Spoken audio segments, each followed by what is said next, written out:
తెలుగు కళామతల్లి ముద్దుబిడ్డల్లో ఒకరైన నటసామ్రాట్ అక్కినేని నాగేశ్వరరావు గారు 1924 సెప్టెంబర్ 20న జన్మించారు.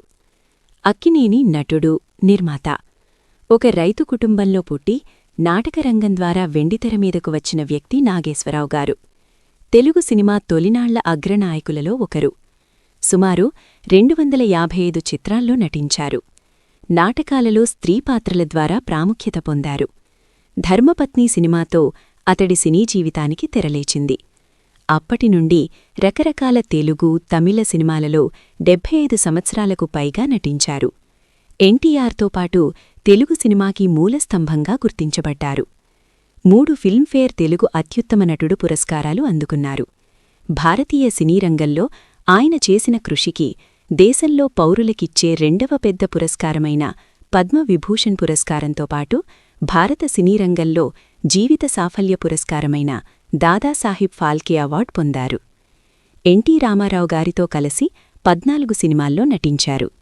దాసరి నారాయణరావు గారు, నందమూరి తారక రామారావు గారు, అక్కినేని నాగేశ్వరరావు గారు తెలుగు సినిమాకు 2 కళ్లని వ్యాఖ్యానించారు.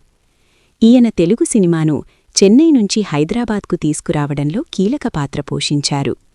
తెలుగు సినిమాలో అరుదైన నటుడుగా గుర్తింపు పొందారు. వ్యక్తిగతంగా ఆయన నాస్తికుడు. అయినా ఎన్నో భక్తి సినిమాలలో నటించారు. అక్కినేని నాగేశ్వరరావు గారు క్యాన్సర్ వ్యాధితో బాధపడుతూ 2014 జనవరి 22న తుది శ్వాస విడిచారు. కొడుకు నాగార్జున, మనవడు నాగచైతన్యతో కలిసి నటించిన మనం సినిమా ఆయన నటించిన చివరి చిత్రం. అక్కినేని 100వ జయంతి సందర్భంగా అక్కినేని స్మారక తపాలా స్టాంపు విడుదల చేశారు. అక్కినేని నాగేశ్వరరావు గారు కృష్ణా జిల్లా గుడివాడ తాలూకా నందివాడ మండలం రామాపురంలో 1924 సెప్టెంబర్ 20న అక్కినేని వెంకటరత్నం, పున్నమ్మ దంపతులకు జన్మించారు. చిన్ననాడే నాటకరంగం వైపు ఆకర్షితుడై అనేక నాటకాలలో స్త్రీపాత్రలను ధరించారు. అక్కినేనితో అన్నపూర్ణగారి వివాహం 1949 ఫిబ్రవరి 18న జరిగింది. ఆమె పశ్చిమ గోదావరి జిల్లా దెందులూరులో 1933 ఆగస్టు 14న జన్మించారు. వారికి 2 కొడుకులు, 3 కుమార్తెలు. అక్కినేని వెంకట్, నాగార్జున, సత్యవతి, నాగసుశీల, నాగసరోజ. భార్య పేరుతో అన్నపూర్ణ స్టూడియోస్ నిర్మించారు. అన్నపూర్ణ స్టూడియోస్ బ్యానర్ ద్వారా కుమారుడు అక్కినేని నాగార్జున, మనవళ్లు సుమంత్, అఖిల్ సహా పలువురు నటీనటుల్ని, దర్శకుల్ని పరిచయం చేశారు. అక్కినేనిగారి నటజీవితం ప్రముఖ చిత్ర నిర్మాత ఘంటసాల బలరామయ్య గారితో ప్రారంభమైంది. విజయవాడ రైల్వే స్టేషన్లో అక్కినేనిగారిని చూశారు బలరామయ్య.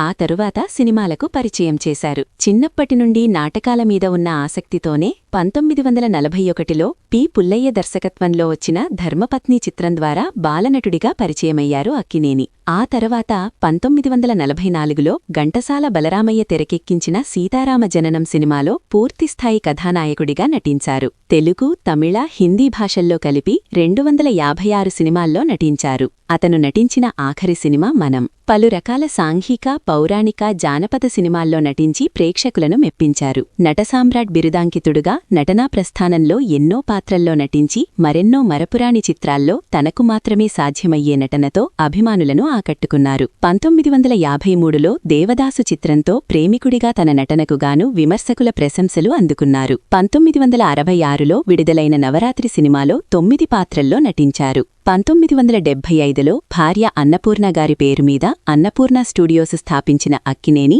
అన్నపూర్ణ బ్యానర్లో మొదటి సినిమా కళ్యాణి. అన్నపూర్ణ బ్యానర్లో వచ్చిన మొదటి బ్లాక్ బస్టర్ మూవీ ప్రేమాభిషేకం. 1981లో వచ్చిన ఈ సినిమా ఓ సంచలనం సృష్టించింది. అక్కినేని నాగేశ్వరరావు తన కెరీర్లో జీవిత చరిత్రలపై, దేవుడి పాత్రలపై చేసిన సినిమాలు గుర్తింపును తీసుకువచ్చాయి. అక్కినేని నటించిన తొలి స్వర్ణోత్సవ చిత్రం 1971లో వచ్చిన దసరా బుల్లోడు. తెలుగులో తొలి ద్విపాత్రాభినయం చేసిన నటుడు అక్కినేని నాగేశ్వరరావు గారు. చిత్ర పరిశ్రమని హైదరాబాదుకు రావడానికి ఎంతో కృషి చేశారు. పరభాషా చిత్ర పరిశ్రమ నుండి తెలుగు చిత్ర పరిశ్రమని వేరుచేసి మన పరిశ్రమ ఔన్నత్యాన్ని దేశ విదేశాలకు చాటిన మహానటుడు, నిర్మాత. అన్నపూర్ణ స్టూడియోస్ అధినేత తన వారసులను పరిశ్రమకు అందించారు. కళాప్రపూర్ణ గౌరవ డాక్టరేట్ అందుకున్న అక్కినేని 1968లో పద్మశ్రీ అవార్డు, 1988లో పద్మభూషణ్, 1989లో రఘుపతి వెంకయ్య, 1990లో దాదాసాహెబ్ ఫాల్కే, 1996లో ఎన్టీఆర్ జాతీయ అవార్డులు అందుకున్నారు. 2011లో పద్మవిభూషణ్ అందుకున్న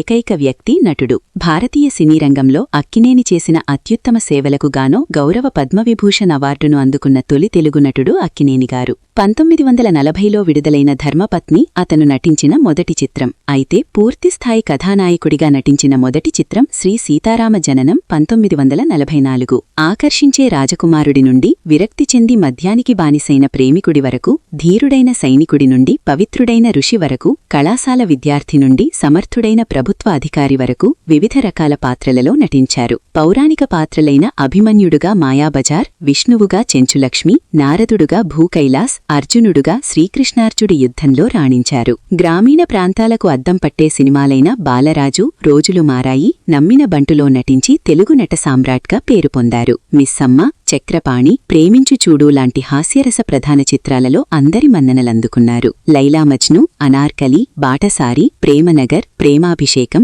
మేఘ సందేశంలో నటన ద్వారా తెలుగు చిత్రరంగానికి విషాదరాజుగా పేరు పొందారు. దాసరి నారాయణరావు గారు దర్శకత్వం వహించిన ప్రేమాభిషేకం హైదరాబాదులో 533 రోజులు ప్రదర్శించబడి తెలుగు సినిమాలో రికార్డు నమోదు చేసింది. ఇది అంతరాయం లేకుండా 365 రోజులు నడిచిన సినిమాల్లో ఒకే ఒక్క తెలుగు సినిమాగా నమోదైంది. తెలుగు సినిమాలలో ద్విపాత్రాభినయానికి నాంది పలికిన అక్కినేనిగారు నవరాత్రి సినిమాలో 9 పాత్రలలో నటించారు. ప్రేమలో ఓడిపోయి మందుకు బానిసైన ప్రేమికుడిగా దేవదాసు చిత్రంలోని నటన శరత్చంద్ర నవలలోని కథానాయకుడికి జీవం పోసింది. ఈ పాత్రకు ఆ తరువాత మరెంతోమంది మరిన్ని భాషలలో నటించిన హిందీ సినిమా నటుడు దిలీప్ కుమార్ గారు అక్కినేని నటించిందే ఒకే ఒక్క దేవదాసు అని అన్నారు. సామాజిక ఇతివృత్తంగా నిర్మించబడ్డ సినిమాలలో సంసారం, బ్రతుకు తెరువు, ఆరాధన, దొంగరాముడు, డాక్టర్ చక్రవర్తి, అర్ధాంగి, మాంగల్యబలం, ఇల్లరికం, శాంతినివాసం, వెలుగునీడలు, దసరా బుల్లోడు, భార్యాభర్తలు, ధర్మదాత, ప్రతిబింబాలు, బాటసారి, కాలేజీ బుల్లోడు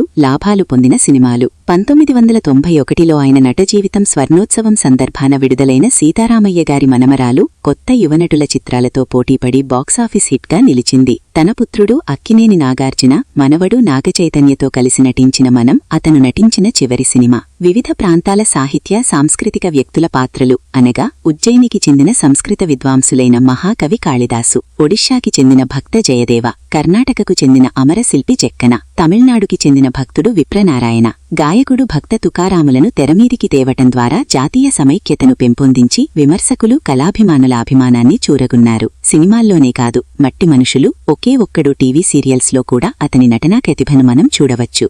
తెలుగు చలనచిత్రరంగంలో తన సహనటుడు నందమూరి తారక రామారావుతో కలిసి 14 సినిమాలు నటించిన అక్కినేని సినిమాలు ఆర్థికంగా విజయం పొందడమే కాక అగ్రశ్రేణి నటుల కలయికకు నాందివేసినారు. పల్లెటూరి పిల్ల 1950, సంసారం 1950, రేచుక్క 1954, పరివర్తన 1954, మిస్సమ్మ 1955, తెనాలి రామకృష్ణ 1956, చరణదాసి 1956, మాయాబజార్ 1957, భూకైలాస్ 1958, గుండమ్మ కథ 1962, శ్రీకృష్ణార్జున యుద్ధం 1963, చాణక్య చంద్రగుప్త 1977, రామకృష్ణులు 1978, సత్యం శివం 1981 మొదలైన సినిమాలు ఉన్నాయి.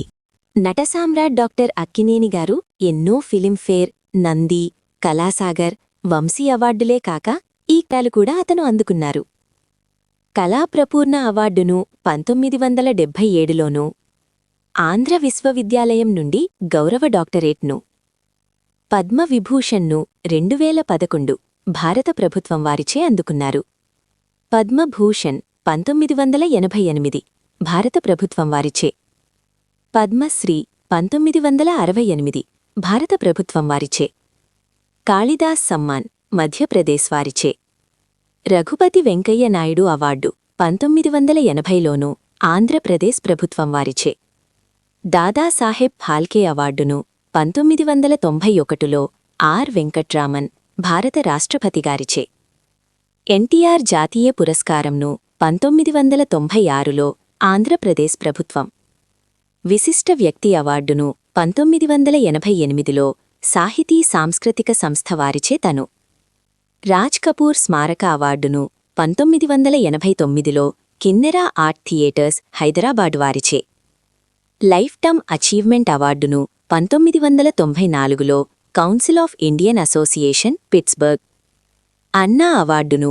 1995లో జయలలిత తమిళనాడు ముఖ్యమంత్రిచే చెన్నై, తపాలా శాఖ అవార్డును 2018న పద్మవిభూషణ్ డాక్టర్ అక్కినేని నాగేశ్వరరావు ఏఎన్ఆర్ 95వ జయంతి సందర్భంగా ఒక ప్రత్యేక తపాలా కవర్ను విడుదల చేశారు.